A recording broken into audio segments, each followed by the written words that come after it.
Hey, welcome to another episode of Enta Asks, where we hear epic stories from great people about the businesses that you want to work with. Click below and subscribe so you never miss an episode.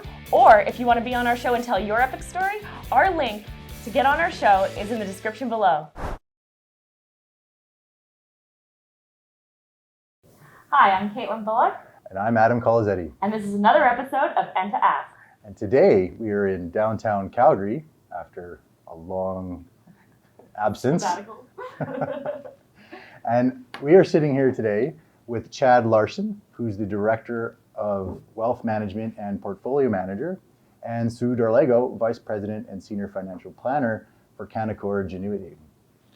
Awesome. Thanks for being here, guys. Yeah, thanks for having us down. We love your place. Beautiful view. So, tell us, last time we had this little teaser, okay, that you do things differently. And we told people to go to your website, click on that button, and book your first meeting. And you said, it's not what you expect. It's different. So tell us about that. What makes it different? Sure. I think you probably have to understand a little bit about how we got here. This business has evolved over the years. I'm going on my 17th year in the business, and our other partner, who's back manning the phones, has been in the business for over 30. And when I joined the business 17 years ago, it was predominantly and solely focused on money management, on trading stocks, trading equities, bonds, asset classes, etc. And over time, we at one critical moment we found out we had built a very successful business, very large, celebrated business, but really quickly realized that we were incapable and ill-prepared to move forward in looking after our clients' capital, and that came from a 1-2 punch. It was a meeting I had with a great client.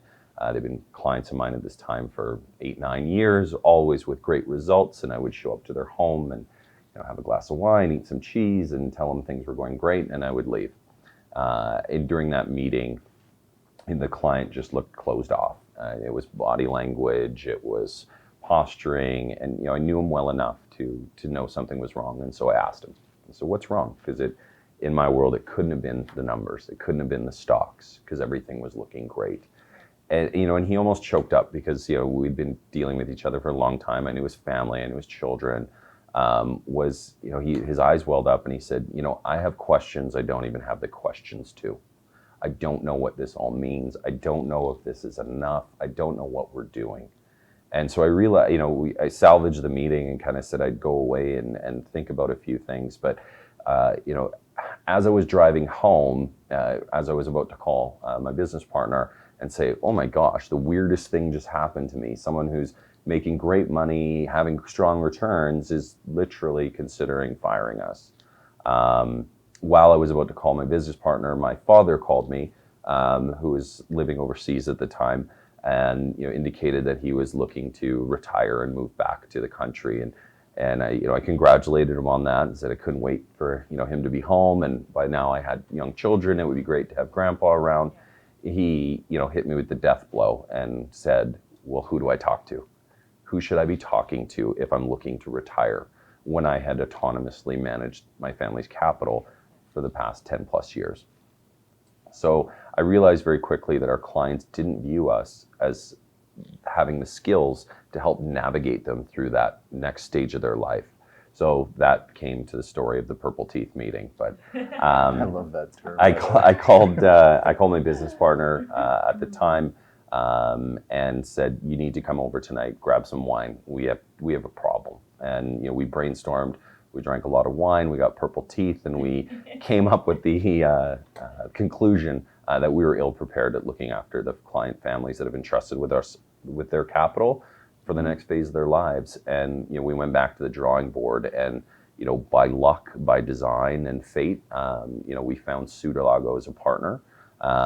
She had a partner that was exiting the business that handled the money management side, and we had a void of someone that did the planning side of the business. And so just that was enough to come together as a brain trust and decide to form a partnership whereby we would create a more robust and holistic wealth management offering to serve our clients that had entrusted us with their capital. So what happened? Did he stay? Yes. Oh, Yeah. the win. win. Yeah. Excellent. And here we are. And right? here we are. And here we are. So Yeah. you pivoted, and that's just incredible to be able to take a look at your own business model and say, we can be better. You know, I think that's and sorry to hijack this for a little bit longer, I think that's important to understand in and around how we view wealth management or how we view the marketplace, is that the world is constantly evolving, constantly changing. And you know, the analogies, the Gretzky analogy, skate to where the puck is going. I think we've done a great job at always being at the leading edge. You know, we've had great management, we've had great people that surrounded our business and believed in us and supported us. But it's important that we're always investing in our people and our process and our philosophy to better suit the needs of our clients. You know, and I love that when you talk about process and being better and, you know, the emergency purple teeth meeting, right? You know, that culture of excellence, right? Because it's one thing to talk the talk, but you walk the walk every day when you show up here, right? I have to give, you know, I can talk to how we got here, but I'll talk to why we're doing it. Years ago, you know, our team was celebrated, and we've consistently won numerous awards and accolades for, you know, our achievements, and our success, I believe, is somewhat self-policing. I don't think we would be as successful as we have been without having done great work for our clients. But you know, in another lifetime, the president of the firm that I was working at the time called me up and suggested that I get business coaching. And it was right after, you know, being nominated for some prestigious award. And I was like, I'm the man, and, you know, look at me go. And, you know, he said, you know, at that point, that's more so why you need coaching. You know, don't assume that Sidney Crosby doesn't sharpen his skates, that he doesn't work out, that he doesn't have a trainer, both mental, spiritually, physically, whatever it was.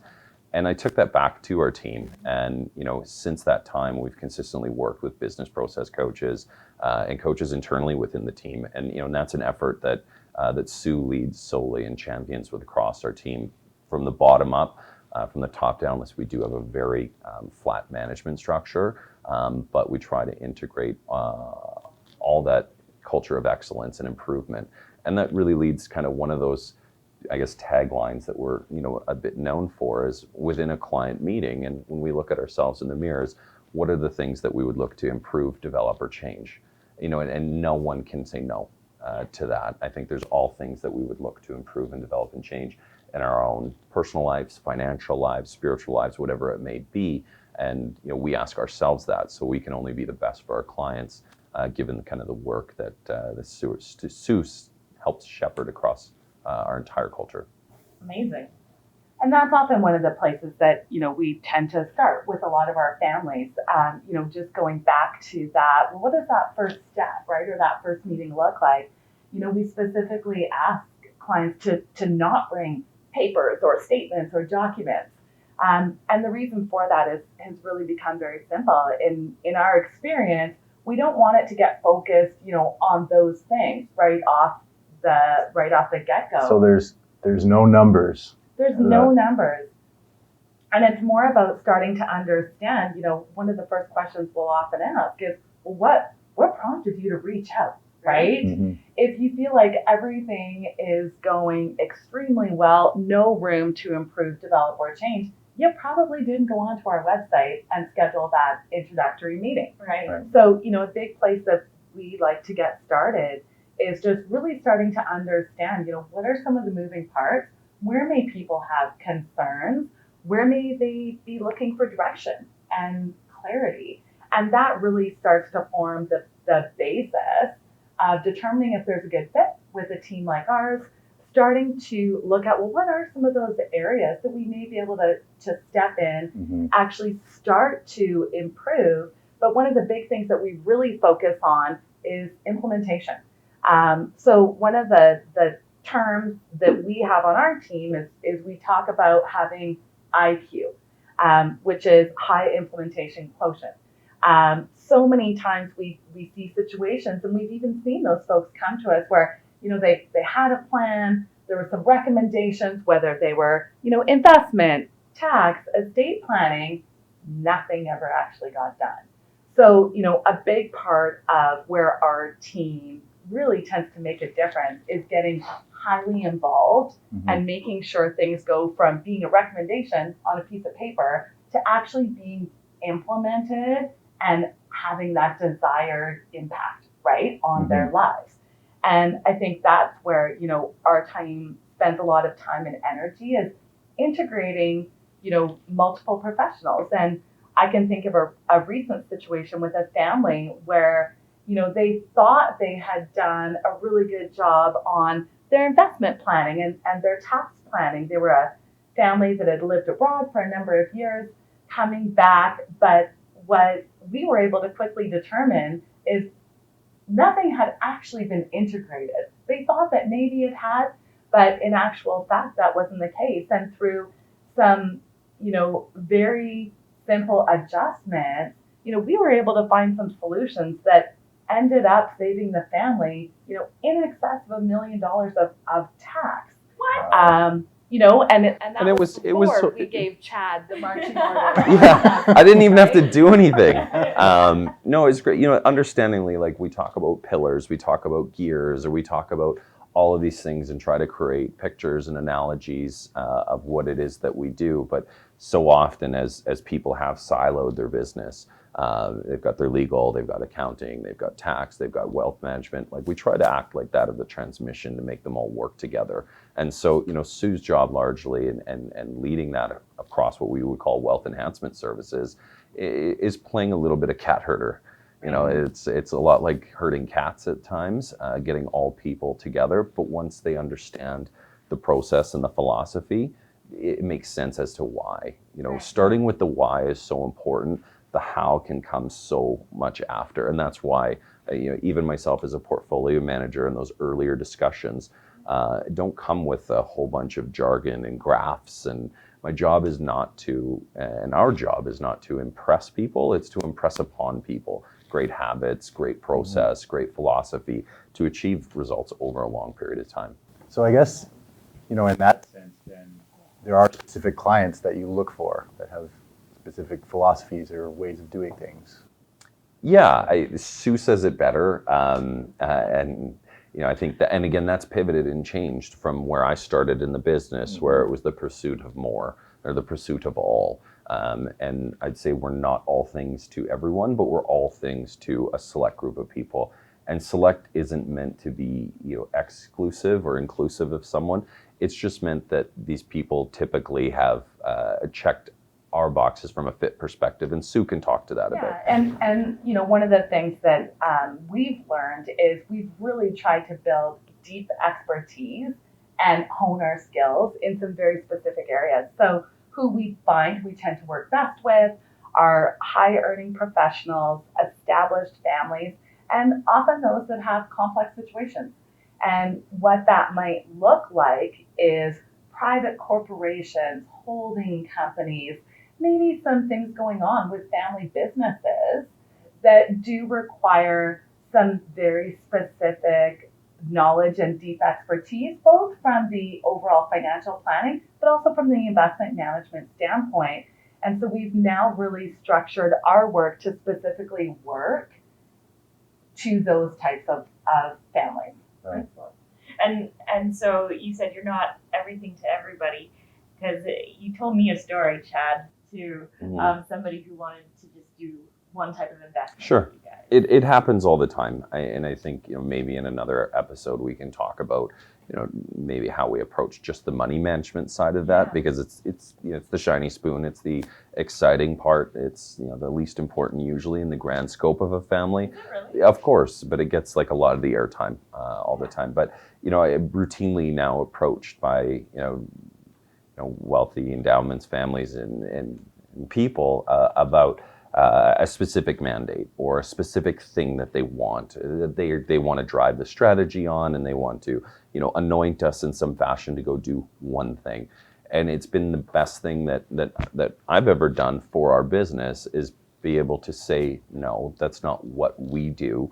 This is what we do for families, and to be able to, it creates a little bit of a exclusivity tension too within the relationship. But at the same time, we can't be all things to everyone, and a single standalone mandate that's specific and bespoke to one specific thing would distract myself and my team from the broader overarching strategies that we employ across, a select group of private families that we're fortunate to call private clients.